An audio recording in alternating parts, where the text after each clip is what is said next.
Welcome to the state of Ohio. I'm Karen Kassler. The fall ballot is set after a primary that saw millions of dollars in spending and only a dismal 22% voter turnout. Bernie Moreno won the Ohio Republican Party primary for U.S. Senate, beating two challengers in a race that was seen as a battle over who aligned most closely with former President Donald Trump.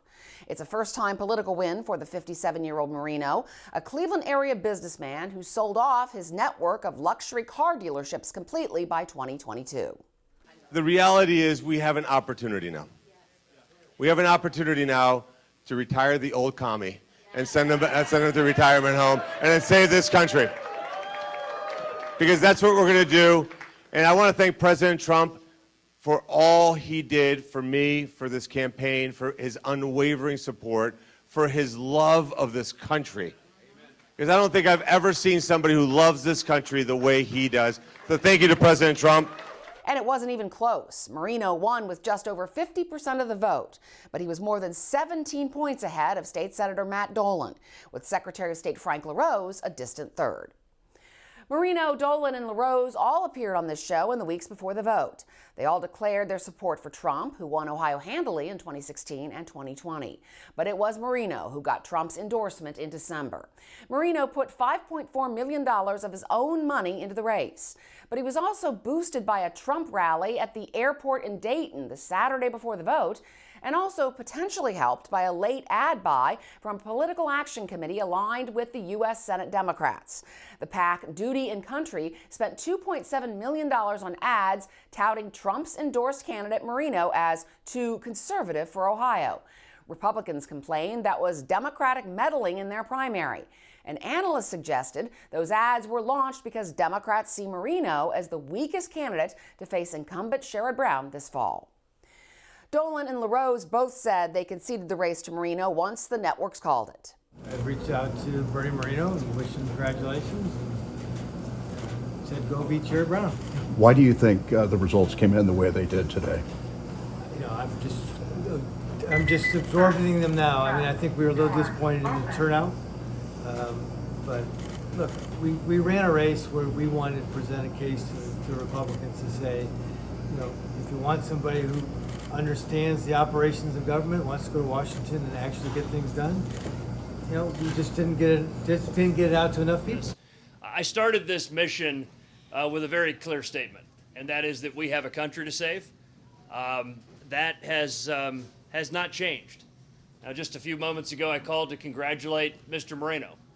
That mission is still clear. That mission is to defeat Sherrod Brown this November and put this country back on track by having a senator who has Ohio's values in Washington, D.C. Democrats and Sherrod Brown wasted no time in launching their counterattacks on Moreno. My opponent has always looked out for himself. He's even said he's not going to work with people whom he disagrees with in Washington, which means he's not fighting for Ohio. He's not representing Ohio. The Ohio Democratic Party put out a statement on election night, noting lawsuits on overtime pay against Moreno by his former employees, his support for a national abortion ban, and his opposition to the bipartisan border security bill, which Republicans killed after it was criticized by Trump, who plans to campaign heavily on immigration.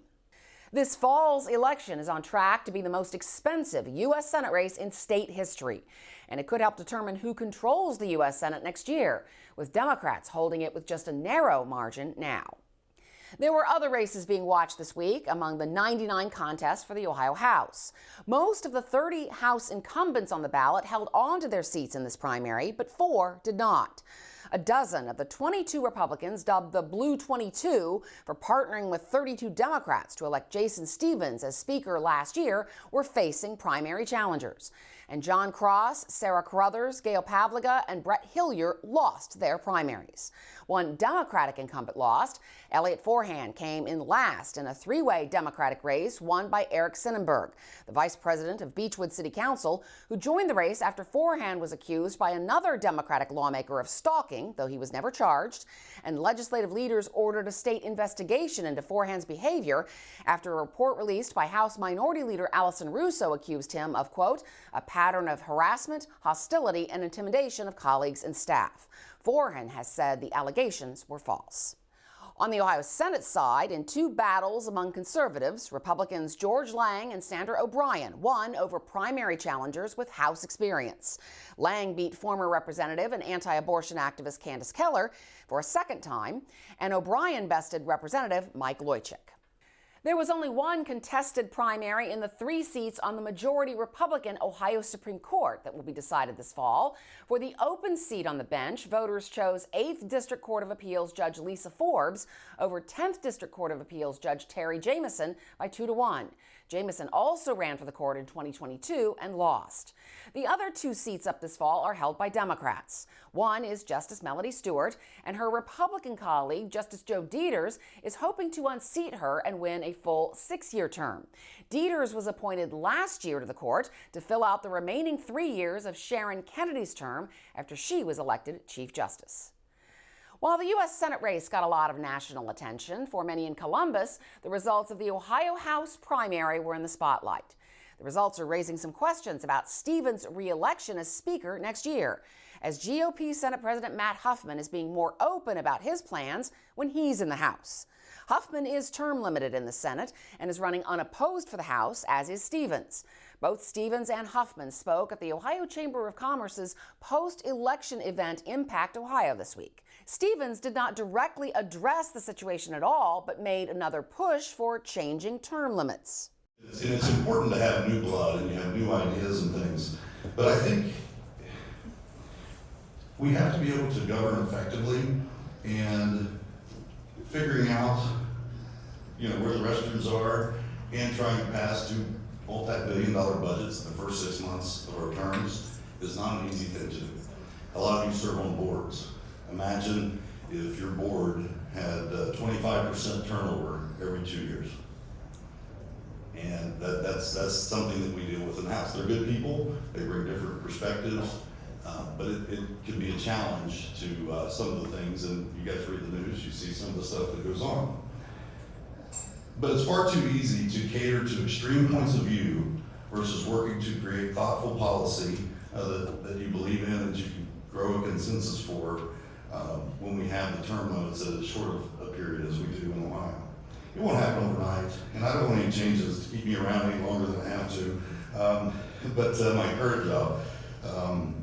But I do think it's a question that we in Ohio need to ask ourselves. What does a good change in our term limits law really look like, so that we can keep that institutional knowledge, that we can also have the fresh blood coming in? Stevens did not speak to reporters, hoping to talk to him afterward.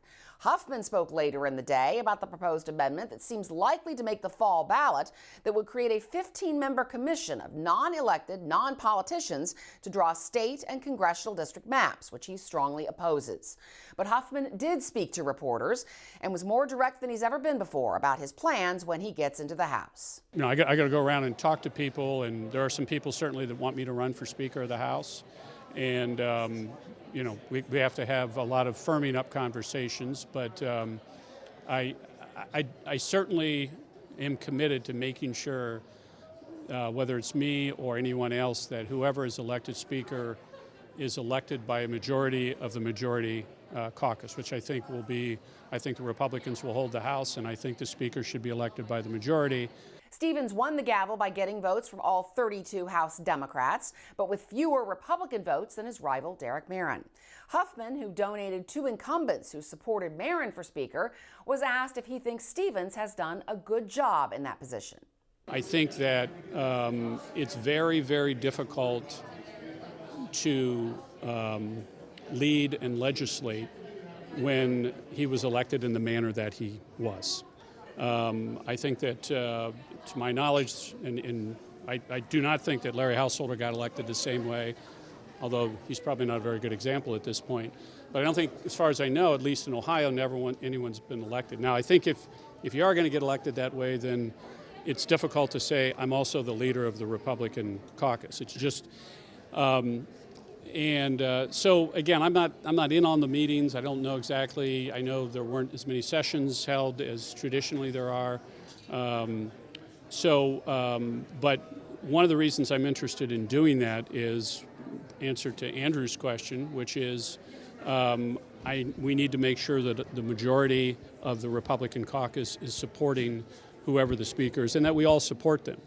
And if Speaker Stevens had a majority of the caucus, even if I wasn't going to vote for him, then that's who I would vote. And if it's somebody else, that's who I'm going to vote for also.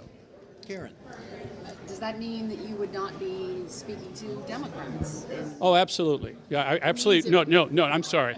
I absolutely will be speaking for Democrats. So, it's not true in every state, but certainly in Ohio, I think Texas, lots of other places, all the members, all 99 members get to vote for Speaker. So, I absolutely will be.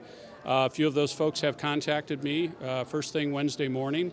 And I certainly will be able to do that. And it's not just for purposes of a speaker's race.